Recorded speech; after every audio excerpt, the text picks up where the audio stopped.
मैं बहुत खूबसूरत थी और जब मैं जवानी की दहलीज पर पहुंची तो डैडी मुझे अपने कमरे में सुलाने लगे और अचानक कुछ टाइम के बाद एक दिन जब मेरी तबीयत ख़राब हुई तो पता चला कि मैं प्रेग्नेंट हूँ।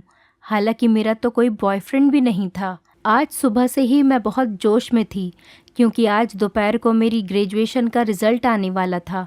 12 बजते ही रिज़ल्ट आया। मैंने कॉमर्स से ग्रेजुएशन किया था और फाइनल ईयर में अपनी यूनिवर्सिटी में टॉप किया था। रिज़ल्ट आने के कुछ ही देर बाद मेरे घर के पास के स्कूल से मेरे पास कॉल आई।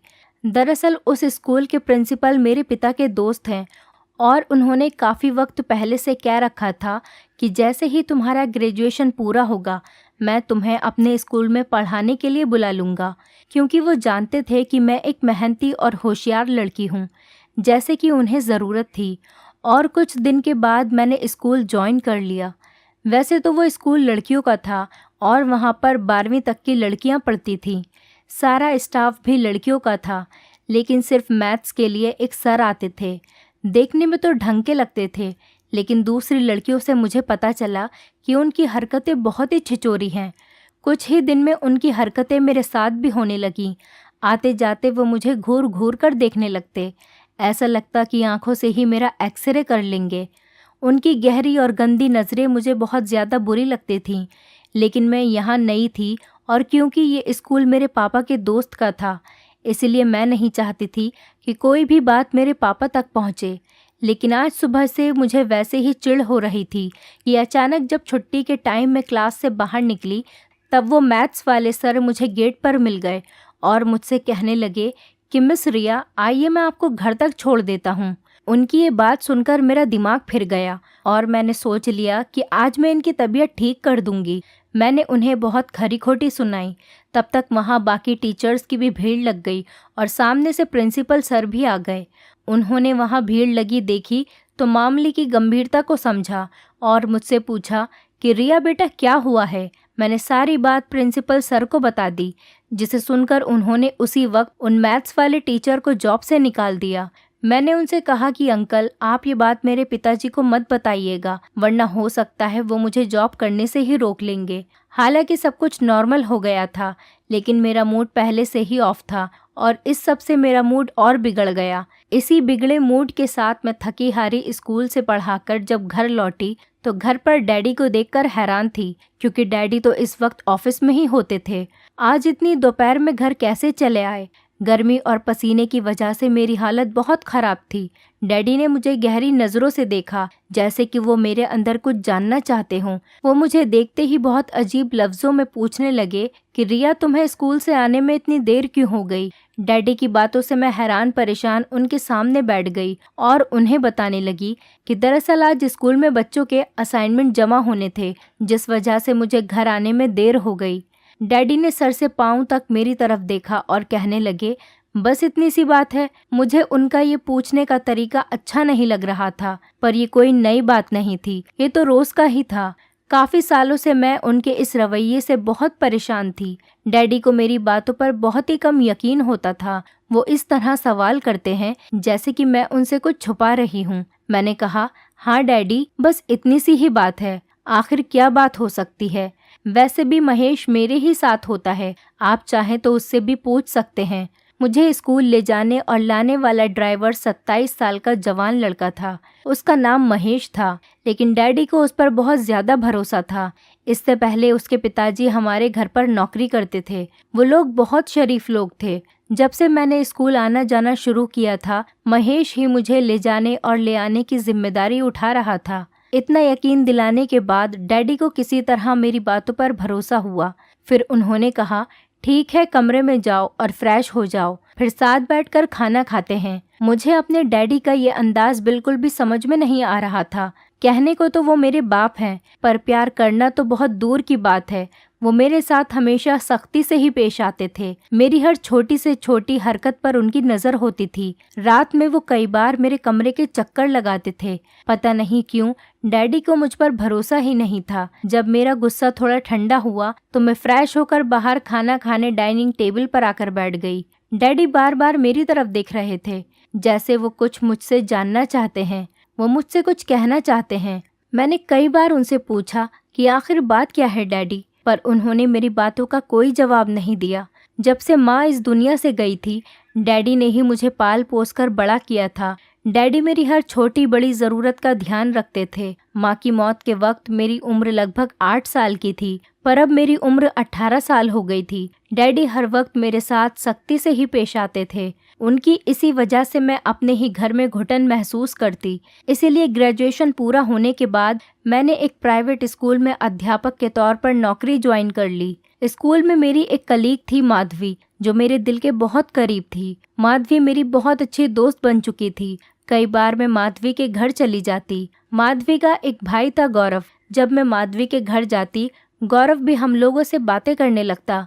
कभी कभी गौरव माधवी को स्कूल छोड़ने आता। गौरव की बातों से लगता था कि वो मुझे पसंद करता है। वो एक अच्छा लड़का था, लेकिन डैडी के खौफ से मैं कोशिश करती कि मैं उससे दूर ही रहूं। लेकिन एक दिन मेरी बदकिस्मती थी कि मुझे नहीं पता, डैडी मेरे पीछे मेरे स्कूल आ गए और उन्होंने गौरव के साथ मुझे बातें करते हुए देख लिया। डैडी मेरे कॉलेज क्यों आए थे ये तो मुझे नहीं पता, पर उस दिन से मेरी जिंदगी में कयामत आ गई। गौरव के साथ बात करता हुआ देखकर गुस्से में डैडी ने मुझे अपनी गाड़ी में बिठाया और अपने साथ घर लेकर आ गए।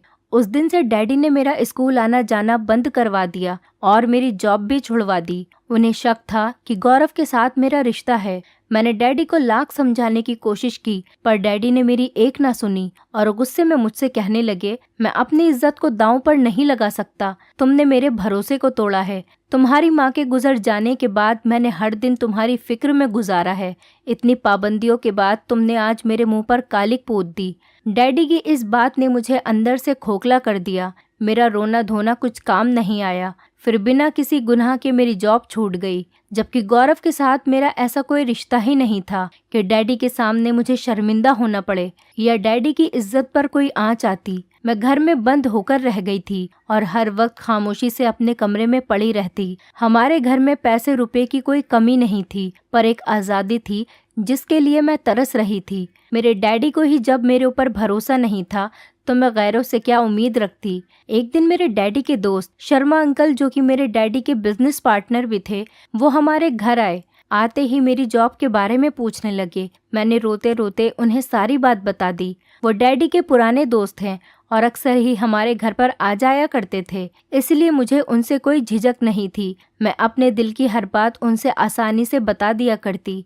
शर्मा अंकल को जब मेरी जॉब के बारे में पता चला, तो उन्होंने समझाते हुए मुझसे कहा, तुम फिक्र मत करो, तुम्हारे डैडी से मैं बात करूंगा, तुम्हारी जॉब फिर से शुरू हो जाएगी। शर्मा अंकल की बातें सुनकर मुझे थोड़ी तसल्ली हुई, क्योंकि डैडी शर्मा अंकल की हर बात मानते थे। शर्मा अंकल किसी दिन पापा से ये बात कहते, इससे पहले ही मेरी जिंदगी में एक नया मोड़ आ गया। एक दिन रात के वक्त मैं गहरी नींद में सोई हुई थी कि डैडी अचानक मेरे कमरे में आ गए। तभी मेरे मोबाइल की घंटी बज रही थी। डैडी ने मेरे मोबाइल को उठाया तो फोन पर गौरव था। उसने मुझसे ये पूछने के लिए फ़ोन किया था कि उसे पता चला है कि उसकी जॉब मेरी वजह से बंद हो गई। ये बात मेरी दोस्त माधवी ने उसे अभी अभी बताई तो उसे बुरा लगा और उसने फ़ोन कर दिया, लेकिन डैडी ने उस फ़ोन का भी गलत मतलब निकाल लिया। उन्हें लगा कि मेरा गौरव के साथ वाकई में कोई गहरा रिश्ता है। डैडी ने मेरा मोबाइल फ़ोन छीन लिया और मुझे कमरे से बाहर निकलने तक के लिए मना कर दिया।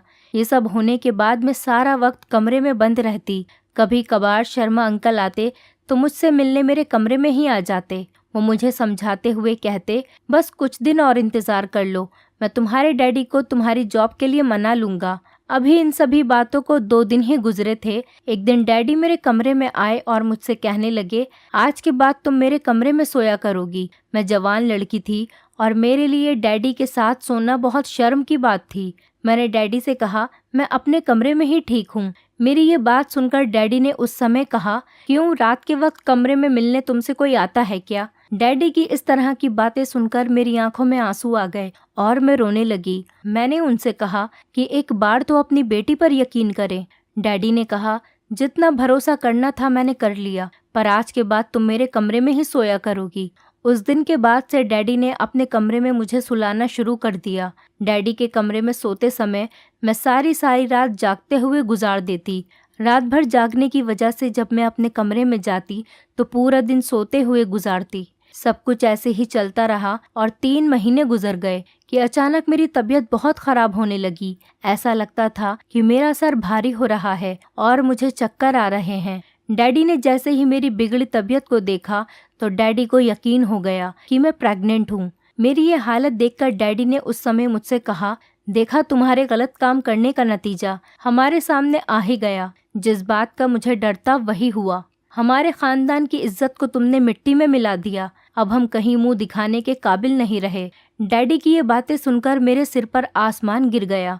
डैडी बदनामी के डर से ना तो मुझे अस्पताल ले जाना चाहते थे और ना ही मेरी किसी भी बात पर यकीन कर रहे थे। डैडी ने तुरंत फ़ोन करके शर्मा अंकल को घर पर बुला लिया और उन्हें भी ये खबर इस तरह सुनाई कि शर्म के मारे में पानी पानी हो गई। शर्मा अंकल भी ये खबर सुनकर बहुत परेशान हो गए और उन्होंने मेरी तरफ देखते हुए कहा, रिया, पहले मुझे लगता था कि तुम्हारे बाप को गलतफहमी है, पर तुमने तो इनकी इज्जत मिट्टी में मिलाकर रख दी। एक बार भी अपने बाप के बारे में नहीं सोचा तुमने। शर्मा अंकल ने मेरे डैडी को एक मशवरा दिया कि अगर तुम्हें लगता है कि तुम्हारी बेटी ने वाकई में गलत काम किया है तो तुम रातों रात इसकी शादी करवा दो, ताकि इस बच्चे को पिता का नाम मिल जाए और ये बात छुपी रह जाए और इस तरह तुम बदनामी से भी बच जाओगे। मुझे शर्मा अंकल से इस तरह की उम्मीद नहीं थी। मुझे लगता था कि शायद वो मेरी बातों को समझेंगे। डैडी और शर्मा अंकल अभी भी यही सब बातें कर रहे थे। तभी महेश उन दोनों के लिए चाय बनाकर ले आया।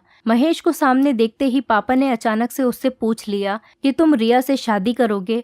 डैडी की ये बात सुनकर मैं सदमे में आ गई कि डैडी कैसे मेरी शादी एक नौकर से करवा सकते हैं, जबकि मैंने कोई गुनाह भी नहीं किया था और ना ही मैं प्रेग्नेंट हूँ। महेश ने मेरी तरफ देखकर हकलाते हुए कहा, साहब आप ये कैसी बातें कर रहे हैं? मैं रिया मैम साहब से कैसे शादी कर सकता हूँ? डैडी ने महेश को समझाते हुए कहा कि अगर वो उससे शादी करेगा तो वो उसकी पूरी जिंदगी बदल देंगे, बल्कि उसके माँ बाप की सारी ज़रूरतें भी पूरी करेंगे। डैडी के इतना समझाने के बाद महेश मुझसे शादी करने को तैयार हो गया और अगले 1-2 दिन के अंदर ही मेरी शादी महेश से करवा दी गई। मैं चाहकर भी शादी को मना नहीं कर पाई और ना चाहते हुए भी महेश से शादी कर ली। डैडी ने महेश को गिफ्ट में एक फ्लैट भी दिया। शादी होने के बाद महेश मुझे उसी फ्लैट में लेकर आया। महेश को मैंने अपना पति होने का हक तक नहीं दिया था और मैं और महेश अलग अलग कमरे में ही सोते थे। मैं उससे ज़रूरत के हिसाब से बात करती और अपने कमरे में ही बंद रहती।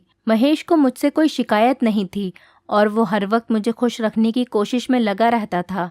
अभी हमारी शादी को 2 महीने ही हुए थे कि धीरे धीरे मेरी तबीयत ख़राब होने लगी और मेरा पेट बताने लगा कि मैं पेट से हूँ। लेकिन मुझे अभी तक यकीन नहीं हो रहा था कि मैं प्रेग्नेंट हूँ, क्योंकि मेरी नज़र में तो मैंने कुछ गलत काम किया ही नहीं था, तो मैं प्रेग्नेंट कैसे हो जाऊंगी। लेकिन जब डॉक्टर को दिखाया गया तो पता चला कि मैं 5 महीने से प्रेग्नेंट हूँ। ये सब सुनकर मैं सुन रह गई कि आखिर ये बच्चा मेरे पेट में कैसे आया। घर आने के बाद महेश पहले से ज़्यादा मेरा ख्याल रखने लगा। महेश मुझे हर वक्त खुश रखने की कोशिश करता। उसका इस तरह प्यार देखकर शायद धीरे धीरे मुझे भी उससे प्यार हो गया था, क्योंकि पहली बार मैंने ज़िंदगी में ऐसे शख्स को देखा था जो मेरी हर बात मानता और बिना किसी मतलब के मेरे आगे पीछे लगा रहता। महेश ने कभी भी मेरे बच्चे के बारे में मुझसे कोई सवाल नहीं किया था। मुझे वो बहुत ही निस्वार्थ और नेक दिल का इंसान लग रहा था। जब से मुझे पता चला कि मैं 5 महीने से पेट से हूँ, तब से मेरे दिल में कहीं ना कहीं ये बात थी कि मेरे साथ जो कुछ भी हुआ है ये सब मेरे डैडी ने ही किया है। क्योंकि जब ये बच्चा मेरे पेट में आया, शादी से पहले के वो 3 महीने हर रात मैं अपने डैडी के कमरे में ही गुजारती थी। मेरे दिन कुछ ऐसी सोच विचार के साथ गुजर रहे थे। कुछ दिन बाद मेरा 9वां महीना पूरा हुआ और मेरे पेट में बहुत तेज दर्द होने लगा। मुझे जल्दी से अस्पताल ले जाया गया। अस्पताल जाने के बाद पता चला कि डिलीवरी का टाइम आ गया है। कुछ वक्त के इंतज़ार के बाद मैंने एक बेटे को जन्म दिया। डॉक्टर ने बच्चा दिखाने की कोशिश की तो मैंने अपना मुंह फेर लिया। मैं उस बच्चे को देखना भी नहीं चाहती थी, जिसकी वजह से मेरी पूरी ज़िंदगी बर्बाद हो गई थी। महेश ने जब देखा कि मैं उस बच्चे से नफ़रत करती हूँ तो उसने उस बच्चे को प्यार से गोद में ले लिया और वही उस बच्चे का ख्याल रखने लगा। अस्पताल से छुट्टी के बाद हम घर पर आ गए। महेश दिलो जान से मेरा और मेरे बच्चे का ख्याल कर रहा था। उसकी ये अपनायत देखकर मुझे बड़ी हैरत हुई और मैंने हैरत से उससे पूछा, महेश, कैसे तुम एक नाजायज़ बच्चे को इतने प्यार से अपना सकते हो, जबकि तुम इस बात से पूरी तरह वाकिफ़ हो कि ये बच्चा तुम्हारा नहीं है। मेरी बात सुनकर महेश कुछ देर के बाद खामोश हो गया और फिर कहने लगा, मैं आपसे बहुत प्यार करता हूँ।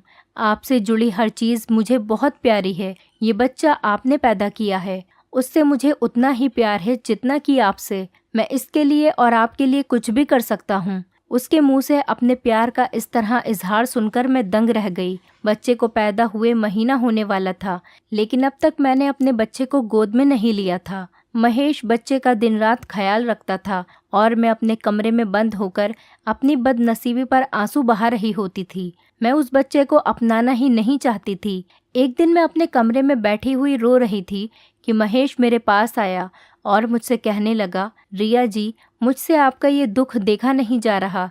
क्या आप जानना चाहती हैं कि ये बच्चा किसका है? उसके मुंह से ये बात सुनकर मैंने हैरत भरे अंदाज में कहा, हाँ, मुझे जानना है।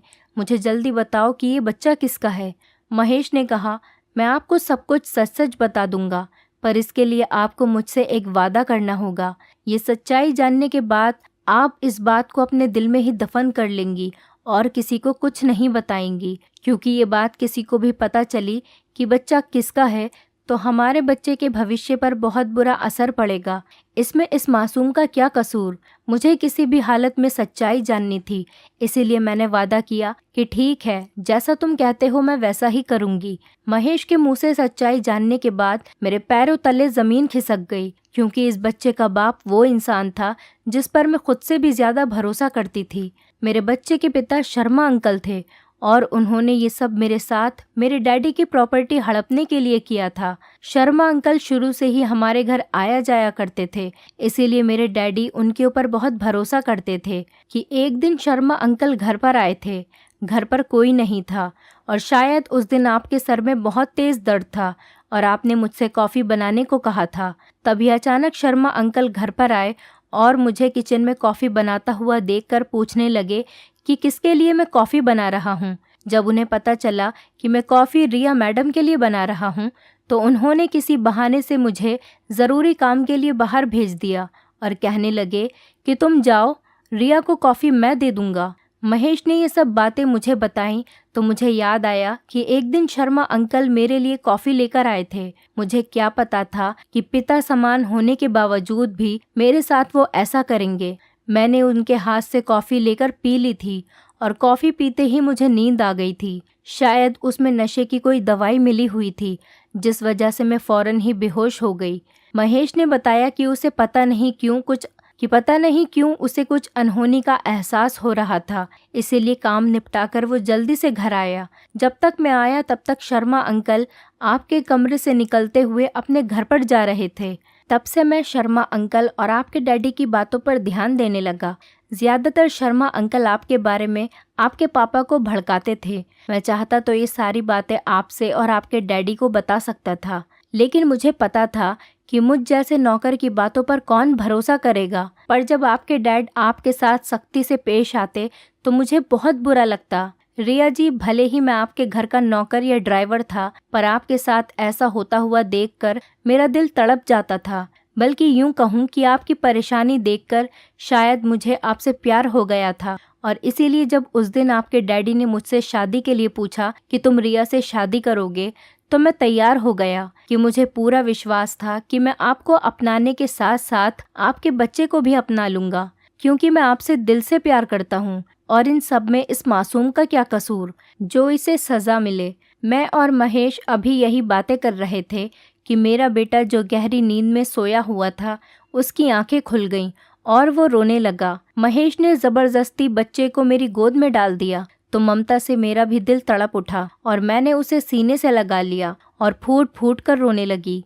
मैंने महेश से कहा, महेश, जैसे मैंने तुमसे वादा किया था कि ये बात मैं किसी को नहीं बताऊंगी, वैसे ही तुम भी मुझसे एक वादा करो कि शर्मा की ये घिनौनी करतूत मेरे डैडी को बताओगे, ताकि उन्हें भी तो पता चले कि उनकी बेटी के साथ गलत करने वाला कौन था। और आज तक डैडी मेरे ऊपर शक करते आ रहे थे। उनको भी पता चले कि उनकी बेटी गलत नहीं थी, बल्कि उनका सबसे करीबी दोस्त गलत है, जिस पर वो खुद से भी ज्यादा भरोसा करते हैं। महेश ने कहा, पर ये बात आपके डैडी ने अगर किसी को बता दी तो? मैंने महेश से कहा, डैडी ये बात किसी को नहीं बताएंगे, मैं डैडी को समझा लूंगी। मैं इसीलिए बताना चाहती हूँ कि उन्हें भी सच्चाई का पता चले। महेश ने उसी वक्त फ़ोन करके डैडी को घर बुला लिया और सारी सच्चाई उन्हें बता दी। डैडी को जब ये पता चला तो वो मेरे सामने हाथ जोड़कर फूट फूट कर रोने लगे और कहने लगे, रिया बेटा, मुझे माफ़ कर दो। मैंने अपनी बेटी पर भरोसा ना करके बहुत गलत किया,